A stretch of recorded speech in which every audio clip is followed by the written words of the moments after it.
Today I will show you an action, comedy, horror film from 2015, titled I Am a Hero. Spoilers ahead. Watch out and take care. Hideo Suzuki, a manga artist assistant, is drawing with his coworkers in an office, listening to the news. A news reporter is describing an incident in which a dog badly bit a 45-year-old woman. The police couldn't figure out what exactly happened because the woman started talking nonsense after the accident. The next news story is about a 35-year-old man who was arrested because of performing obscene acts. One coworker notices how the news is becoming weird and Matani, a coworker, makes fun of Suzuki and manga artists. Suzuki then explains how manga is the peak of Japanese culture and that it's an honor to be a manga artist. He motivates the other coworkers and everybody yells manga is the best. Night comes and Suzuki arrives home. In his apartment, he watches TV with Teko, his passive-aggressive girlfriend, and draws. He looks at his manga award and motivational quotes like, "The Steve Jobs of manga world and then the road to manga is harsh." Suzuki looks for inspiration for his next comic, so he takes a rifle from his cupboard and looks at himself in the mirror. In the morning, everybody is sick and coughing at the publisher's office where Suzuki is showing his new manga comic about a macho guy protecting his girlfriend with a rifle. The publisher doesn't like the comic, says the protagonist is too normal and tells Suzuki to do a better job in the future. Then, another manga artist, Sensei, sees Suzuki. Sensei is more popular than him but shared the Newcomer Manga Artist Award with Suzuki 15 years ago. Later in his apartment, Suzuki is fighting with Teko who wants to sell the rifle so they can get at least some money and pay rent. She also wants to sell his award along with his manga books. Teko is sick of Suzuki's failures and his unfulfilled dreams of becoming the next best manga artist. So in a fit of rage, she breaks up with him and kicks him out of the apartment. Suzuki then goes to the park with his gun and starts looking at Sensei's comic book. Sitting next to him is a homeless man who is shaking and looks like he is in pain, but Suzuki doesn't pay any special attention. The next morning, Suzuki is in his office with his coworkers, drawing and watching the news again. There is a report about a new infection that has already killed 4 people. Suzuki's colleague is sweating and not feeling well. She leaves and Matani explains to the others how she got the virus from Sensei. Matani notices how she had the same bite mark on the neck as Sensei, and that's how he figured out they were sleeping together. Their boss enters the room and he also has a bite mark. They are confused and ask him about the deadline but don't notice his eyes getting darker. Later, everybody is asleep at the office when Suzuki's phone suddenly rings. It's Teko who apologizes for last night and wants to continue their relationship. While talking on the phone, helicopters pass over the city, but Suzuki is too focused on Teko and doesn't pay attention, again. He immediately goes to Teko's flat, bringing her favorite snack, and begs her to open the door. Nobody answers, so he tries calling her on the phone. Suzuki peeks through the letter slot and sees Teko lying on the bed. Suddenly she gets up, making weird movements, and drops on the floor. Next thing we know, she's having a seizure while her body morphs unnaturally, like a demon during an exorcism. As she approaches the door, Suzuki sees her face deformed.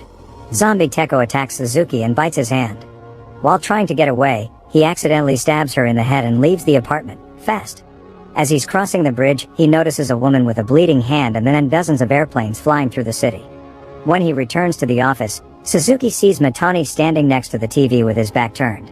Suzuki thinks he's a zombie too but then sees him holding a bloody baseball bat, so he quietly enters the office where the rest of his coworkers are dead zombies and Matani is the only survivor. He tells Suzuki that the only way to kill zombies is to destroy their brains and that those who get bit, get infected. But turns out, Matani is bitten too, and when he starts turning into a zombie, he kills himself, screaming that the era of underpaid workers has arrived since all their bosses are now dead zombies. Another infected coworker arrives and Suzuki quickly leaves the office. In the streets, half the people aren't even aware of what's going on. Some are walking casually down the street while others are running. Within a few minutes, people start realizing that demonic-looking zombies are among them. Some start to run while others fall prey to the hungry zombies. Suzuki desperately approaches a police officer, but the policeman is a zombie too and starts chasing him. Suzuki's running away as fast as he can when suddenly, he stomps on a large group of people running in one direction. Cars are bumping into each other, city buildings are burning, and people are getting run over by ambulance cars. In all that mess, Suzuki notices a cab driver who's sleeping in the taxi and is completely unaware of the zombie apocalypse. Before entering inside, Hiromi, a high school student, approaches him. She wants to get into the taxi as well, but a zombie talking on the phone attacks them. Suzuki imagines he's taking out his rifle and aiming at the zombie, so he's standing frozen shooting with his fingers instead. At the same time, a man in a suit wants to take their taxi. They start to bang on the car windows and luckily manage to get into the taxi as well, instructing the driver to drive toward the countryside. On the cat TV, The news reports the attacks as riots. It's obvious that nobody has answers. So they switch to Tokyo TV and see an anime cartoon being broadcast. Suzuki thinks Tokyo is safe because they are showing anime, but soon the channel ends the cartoon and starts reporting the attacks. As they are watching, the guy in the business suit is talking on the phone, instructing someone to shoot everyone, even the prime minister if necessary. When he hangs up, he starts complaining about the poor and suddenly reveals a bite on his arm. His blood vessels quickly turn black. He's turning into a zombie while saying, "Hey poor people, give me a tissue." The taxi driver isn't aware that the businessman is turning into a zombie, so he gives him a tissue. The new zombie then bites him and then complains about poor people's meat quality. The driver opens the car door and Suzuki manages to push out the zombie. Everybody takes a sigh of relief when the taxi driver's veins start turning black too. He starts telling them how he was an excellent taxi driver for 30 years with no car accidents. Then gets angry about it and starts driving like a madman. Hiromi goes to the back seat, and it's lucky she does because the taxi driver soon starts attacking them. Suzuki and Hiromi put on their seatbelts because the car is going at a high speed. Soon, they crash into another car and start tumbling. When Suzuki wakes up, the car is turned over but Hiromi is alive. When they leave the car, they see how the entire road is blocked because of a massive car collision. All the cars are empty and there's nobody on the road, so Suzuki and Hiromi sit on the sidewalk and start browsing the internet to find out what's going on. They read how the virus's name is ZQN and how it corrupts the personalities and bodies of the infected, causing body disparities. They read a theory that the virus will die if you climb Mount Fuji when the phone's battery dies. Night comes and they find an abandoned house to sleep in. While they are eating the melon bread Suzuki bought for Teko, they start talking about Suzuki's riffle. He tells Hiromi he didn't use it because taking out a riffle in public is against the law. He sees it more as a protection charm. Hiromi then says she also has a protection charm, her earphones. They start listening to music and she opens up, telling Suzuki she feels safe with him. When they wake up the next morning, Suzuki stares at her while she's sleeping. He likes her even though she's underage. But he notices a bite mark on her neck and takes out his rifle to protect himself. Hiromi then explains how she was bitten by her neighbor's baby 2 days ago and that ZQN can spread through breast milk, so she's probably infected. Hiromi doesn't mind Suzuki killing her cause she's got nothing left in this world anyway, but Suzuki refuses and tells her he was bitten too. He takes the rifle and swears to protect her until they reach Mount Fuji, hoping to kill the virus. They start their scary adventure and pass through a forest when Hiromi starts feeling unwell. She asks Suzuki to leave her cause she doesn't want to eat him. As a farewell gift, she gives him the earphones for good luck and begs him to leave as she starts turning. Suzuki starts running through the forest and approaches a man he notices from afar. But the man is just another zombie. The zombie attacks Suzuki and is close to devouring his face when Hiromi arrives out of nowhere, kills the zombie, and saves Suzuki. With a half-demonic, half-human face, she starts taking out the zombie's body parts but doesn't hurt Suzuki. Instead, she helps him get up. Next thing we know, Suzuki and Hiromi are sitting near a trailer park, and Suzuki's searching for canned food. Half-zombie Hiromi is not speaking and it's obvious how she has certain zombie instincts. Still, she isn't a threat to Suzuki, so they continue their journey to Mount Fuji together. A few days pass and Suzuki, now with a fully grown beard, is carrying Hiromi on his back when he finds a shopping cart on the forest road. Even though he doesn't find food, he puts Hiromi in the cart and starts walking toward Fuji Outlet Park. When they arrive, the entire outlet is empty. In one of the outlets, he tries out jackets when the zombie store manager attacks him. Hiromi is sleeping so she can't save him, but another woman wearing a mask, Tsugumi Ada, kills the zombie with an axe. She starts looking at weird sleeping Hiromi when other masked people arrive and start asking questions about the two new people. Soon, other zombies appear, so everybody starts running toward a safe spot. All the uninfected people built a safe zone on the outlet's rooftop. Suzuki is invited to join and he takes Hiromi there as well, without telling anyone that she's half zombie. The safe zone is well supplied, so they have everything, from food and tents to books and Rolex watches. Tsugumi is interested in Suzuki's riffle, but he tells her he's only a manga artist. She asks whether Quiet Hiromi is his sister, and he explains that they met while running from zombies. Tsugumi starts liking the manga artist cause she thinks he's a good person. She also tells him how the infected with ZQN are living in the past. In the morning, Hiromi is observing Suzuki and he's wondering whether she understands him. She smiles and then Suzuki tells her a poem. Seems like Hiromi is getting better. Later, Suzuki is observing the zombies and sees one of them running, jumping really high, and bumping his head on the ground. An old man, Abe, explains how the zombies are doing what they regularly did in the past, and how every zombie is different. Suzuki then asks about the zombies who sit on the ground and look like they are made from charcoal, but Abe avoids answering. Seems like something happened in the safe zone that nobody likes to talk about. Afterward, Suzuki goes to a meeting with the rest of the survivors. They plan to get into the food storage below ground. The only thing they ask from Suzuki is to give them his rifle. He refuses since it's against the law, but the leader, Ura, says that there are no laws in the safe zone. Then Ura threatens to kill the Hiromi if he doesn't get the rifle. Meanwhile, a few of the survivors are trying to take Hiromi and Sugumi is trying to stop them. Suzuki suspects something, leaves the meeting in a haste, and finds Hiromi captured. He threatens to shoot the Ura with a rifle if they don't let Hiromi go. The leader then points a gun toward Hiromi, who's silently standing there. Nobody suspects that she can kill everyone in an instant.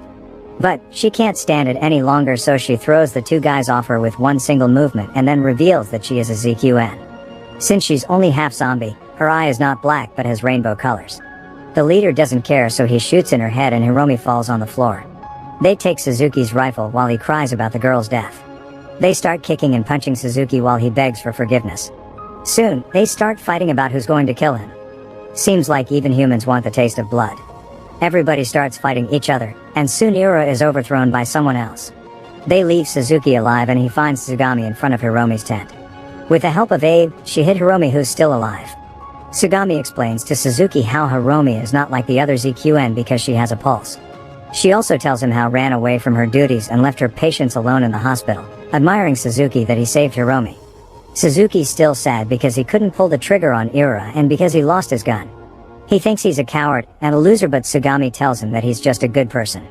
Suzuki then apologizes for being a human without any good qualities and asks Sugami to take care of the girl because he has to go to the food storage with the others. Later, a few survivors are hitting pans to draw the zombies' attention to the roof while the others are heading toward the underground food storage from the other part of the building. When they arrive below the building, everything is dark and one of them makes noise by mistake. While they are walking, someone turns on the lights, but nobody questions this. They immediately find the storage, but little do they know, somebody is looking at them through the security camera. As they are packing food, the mysterious observer turns on music in the outlet, and soon a zombie attacks one of the survivors, searching for a snack too. They shoot both the victim and the zombie but find that the parking is filled with other zombies. Suzuki runs last, apologizing for leaving to one of the people who's being eaten alive. Because of bad tactics and the selfishness of the survivors, most get eaten and killed in the parking lot. And the guy who caused all of this is none other than Ura, who turned on the music on purpose to attract the zombies. Turns out, he had another plan, to take the only car in the parking. In that chaos, Suzuki hides in a storage locker. At the same time, the zombie who can jump high is stalking the roof, preparing for one big jump. He runs really fast and jumps as high as he can, landing right on a tent. One of the survivors soon notices the zombie starting at her and freezes. The zombie eats her and instantly attacks another woman, squashing her head with his bare hands. Ura is looking at security tapes and enters a passkey, allowing more zombies to enter inside. Suzuki is still hiding when he hears on a walkie-talkie that a zombie killed almost everyone on the rooftop. Sugami is scared to death on the roof where she's hiding with Hiromi, so she desperately asks for help on the walkie-talkie. Nobody answers cause they are either hiding or being eaten. Suzuki is still hiding in the locker, going through scenarios in his head about escaping and killing the zombies which surround him, but in every hypothetical situation he ends up being killed. His fear and imagination are getting the better of him, so he decides to stay in the locker, but he hears Sugami crying on the walkie-talkie, reminding him of Hiromi. He knows he must overcome his fear, so he starts yelling and gets out of the locker. Suzuki immediately gets attacked by a zombie that bites him. But luckily, he is wearing 10 Rolex watches on his wrist and the zombie doesn't infect him. Suzuki then takes the walkie-talkie and tells Sugami he's on his way. But the two of them decide to meet at the parking lot and take one of the cars. As Suzuki is fighting zombies with his clever tactics like putting rice on the floor so the zombies slip, Sugami is carrying Hiromi on her back going toward the parking lot. When she arrives, he finds Ura, who wants to make love with her and leaves Suzuki behind. But Ura is also bitten, so he quickly turns into a zombie. Sugami starts running with Hiromi on her back, but luckily Suzuki comes and saves them. He found the rifle and blows Ura's brains. Soon after, they see a large group of zombies chasing after Ade. The survivors get surrounded by zombies and nobody knows what to do. But Hiromi starts talking for the first time, telling Suzuki how feels okay when she's with him. He then gets motivated and starts shooting as much zombies as he can. In the end, only Suzuki, Hiromi, and Sugami survive. They manage to kill all the zombies except the athlete zombie who jumped on the roof. There's only one bullet left, but Suzuki manages to shoot the zombie in the head. Since the zombie's head is already squashed, he doesn't get affected by the bullet. Instead, he goes right towards Sugami and Hiromi. But the hero doesn't give up, so uses the rifle like a bat, and this time destroys the zombie's brain for good. The three leave the outlet, surrounded by a river of dead zombies. In the car, Sugami lights up a cigarette and turns on music while Suzuki is wondering whether he'll turn into a zombie himself. And after all that, still doesn't think he's a hero. Make sure to subscribe and turn on notifications so you can watch more videos like this. Thanks for watching.